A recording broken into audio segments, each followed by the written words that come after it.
அனைவருக்கும் வணக்கம். நம்ம இன்னைக்கு பார்க்க வேண்டிய டாபிக் தமிழகத்தில் அரசியல் வளர்ச்சி. அரசியல்னாலே நமக்கு முதல்ல நினைவுக்கு வர்றது யாருன்னா நீதி கட்சி தான்.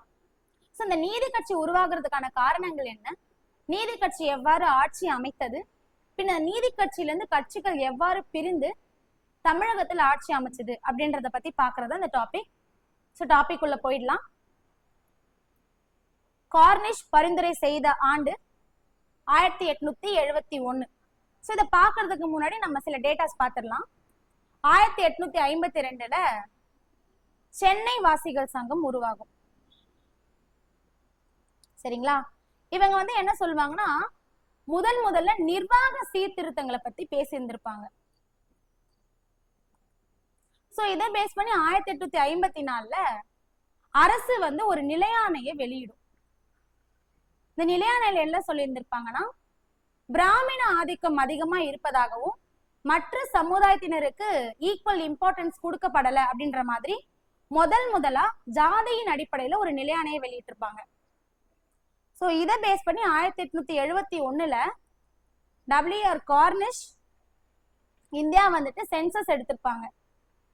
ஸோ இந்த சென்சஸோட முடிவுல பிராமண ஆதிக்கம் இருக்கு அப்படின்னு சொல்லியிருந்திருப்பாங்க. சோ இதுக்கு அடுத்து 1884ல பிராமணர் அல்லாதோருக்கு சில சீர்திருத்தங்கள் வேணும் அப்படின்னு சொல்லிட்டு சென்னை மகாஜன சபை உருவாகி இருந்திருக்கும். ஆதி திராவிட மகாஜன சபை அமைக்கப்பட்ட ஆண்டு 1893. இரட்டை மலை சீனிவாசன் தான் உருவாக்கி இருந்திருப்பாங்க. 1891ல அயோத்திதாசர் திராவிட மகாஜன சபையை உருவாக்கி இருந்திருப்பாங்க. 1909ல பிராமணர் அல்லாதோர் சங்கம் உருவாகி இருந்திருக்கும்.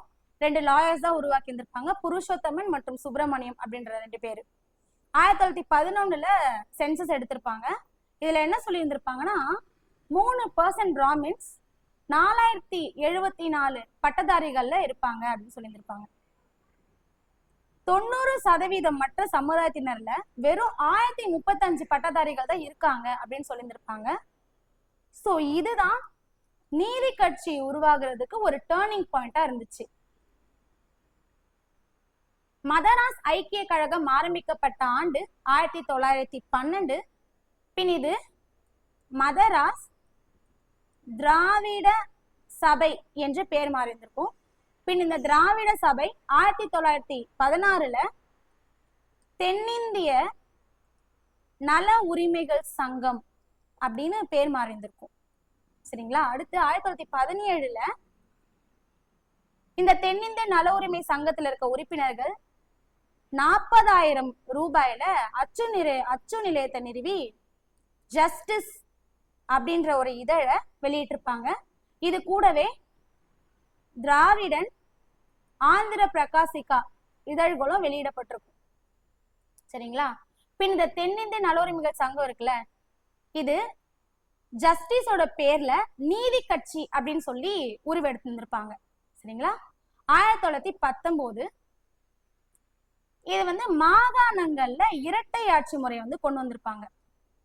எதுக்குன்னா, சட்டம் ஏற்றுதலுக்கு பிரிட்டிஷோட கவுண்ட் ரொம்ப கம்மியா இருக்கு அப்படின்றதுனால இந்திய பிரதிநிதிகளை தேர்தல் வச்சு எடுக்கலாம்னு சொல்லியிருந்திருப்பாங்க. ஆனா இதுல ஒரு ட்விஸ்ட் என்னன்னா, நிர்வாகத்தின் அடிப்படையில் ரெண்டு துறைகளா பிரிச்சிருப்பாங்க. அது என்னன்னா, ஒதுக்கப்பட்ட மற்றும் மாற்றப்பட்ட துறைகள். இந்த ஒதுக்கப்பட்ட துறை இருக்குல்ல, இது ஆளுநரோட கண்ட்ரோல்ல தான் இருக்கும். இந்த மாற்றப்பட்ட துறைகள் இந்திய பிரதிநிதிகளோட கண்ட்ரோல்ல தான் இருக்கும். இந்த ஒதுக்கப்பட்ட துறைகள்ல வருவாய் ஈட்டக்கூடிய துறைகள் எல்லாமே இந்த ஒதுக்கப்பட்ட துறைகள தான் இருந்திருக்கும். வருவாய் ஈட்டம் இல்லாத துறைகள் எல்லாம் மாற்றப்பட்ட துறைகள்ல இருக்கும். பட் இருப்பினும் இந்த மாற்றப்பட்ட துறைகள்ல இருக்கக்கூடிய சில துறைகள்ல ஒரு சேஞ்சஸ் கொண்டு வரணும்னா கூட ஆளுநர் கிட்ட கேட்டு பெர்மிஷன் வாங்கி தான் நம்ம இம்ப்ளிமெண்ட் பண்ற மாதிரி இருந்திருக்கும். இது காங்கிரஸுக்கு பிடிக்காதனால அவங்க அரசியல்ல நின்று இருக்க மாட்டாங்க.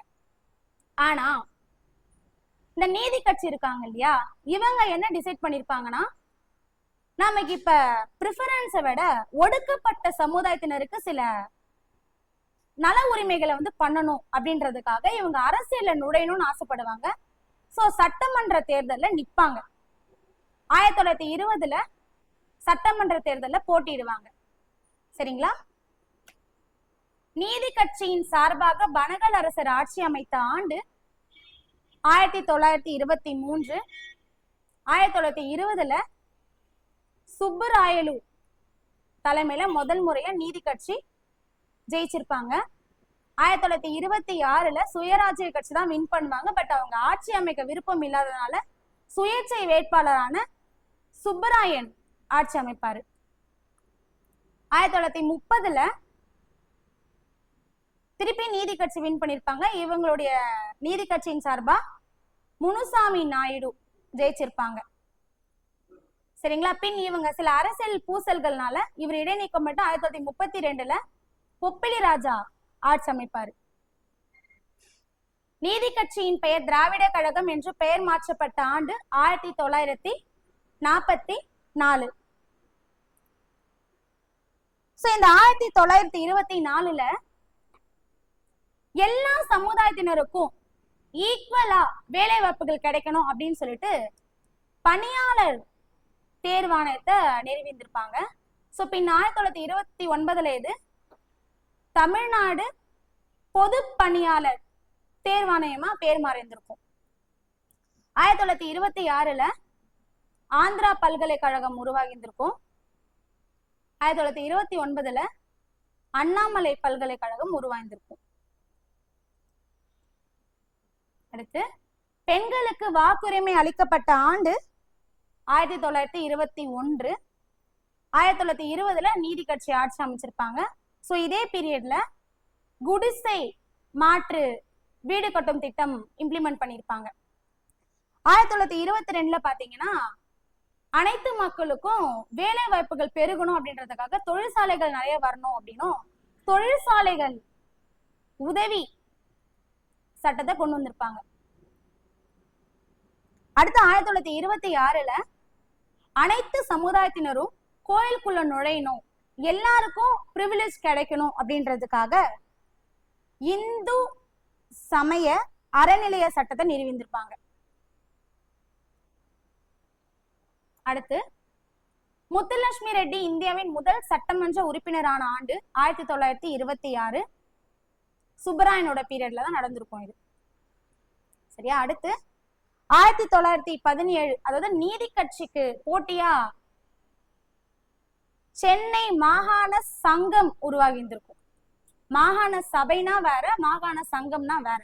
சென்னை மகாஜன சபைனா 1884 வந்திருக்கும்.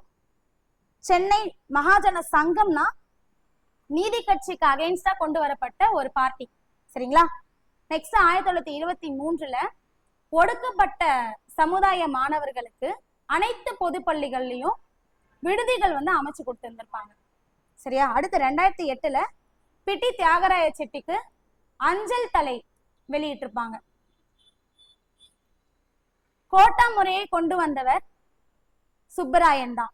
சாரி, முத்தையா முதலியார். யார் பீரியட்லன்னா சுப்பராயன் பீரியட்ல கொண்டு வந்திருப்பாங்க. சரிங்களா? இதனால பெரியார் என்ன சொல்லியிருப்பாரு, தனது குடியரசு இதழ முத்தையா வாழ்க அப்படின்னு சொல்லி பாராட்டியிருப்பாரு. முத்துலட்சுமி ரெட்டிக்கும் இதுக்கும் சம்பந்தம் இல்லை. ஏன்னா இவங்க தேவதாசி ஒழிப்பு மசோதா சட்டத்தை தான் கொண்டு வந்திருப்பாங்க. 1930 1947 இந்த சட்ட மசோதா வெற்றி அடைஞ்சிருக்கும். திமுகவை உருவாக்கிய ஆண்டு பாத்தீங்கன்னா 1949 இதுதான் உருவாகி இருந்திருக்கும். 1952 சுதந்திர இந்தியாவோட முதல் பொது தேர்தல் உருவாகி இருந்திருக்கும். ஆனா இதுல திமுக வெற்றி அடைஞ்சிருக்க மாட்டாங்க. 1967 அண்ணா தலைமையில திமுக ஆட்சியை அமைச்சிருப்பாங்க. பின் 1969 அண்ணா இறந்திருப்பாங்க. சரிங்களா? அடுத்து அதிமுகவை உருவாக்கிய ஆண்டு எதுன்னு பாத்தீங்கன்னா 1972 உருவாக்கி இருந்திருப்பாங்க. அதுக்கு முன்னாடி இந்த எம்ஜிஆர் இருக்காரு இல்லையா, அவரு 1962 திமுகவோட சார்பில் சட்டமேலவை உறுப்பினரா இருந்திருப்பாரு.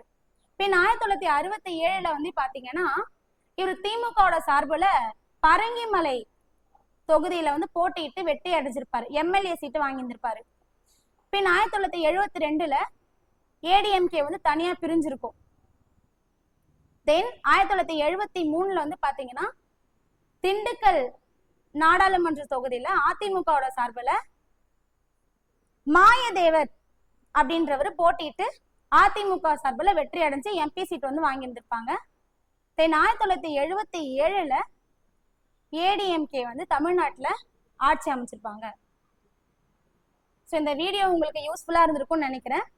ஸோ தொடர்ந்து நம்ம சேனலை ஃபாலோ பண்ணி பாருங்க. தேங்க்ஸ் ஃபார் வாட்சிங்.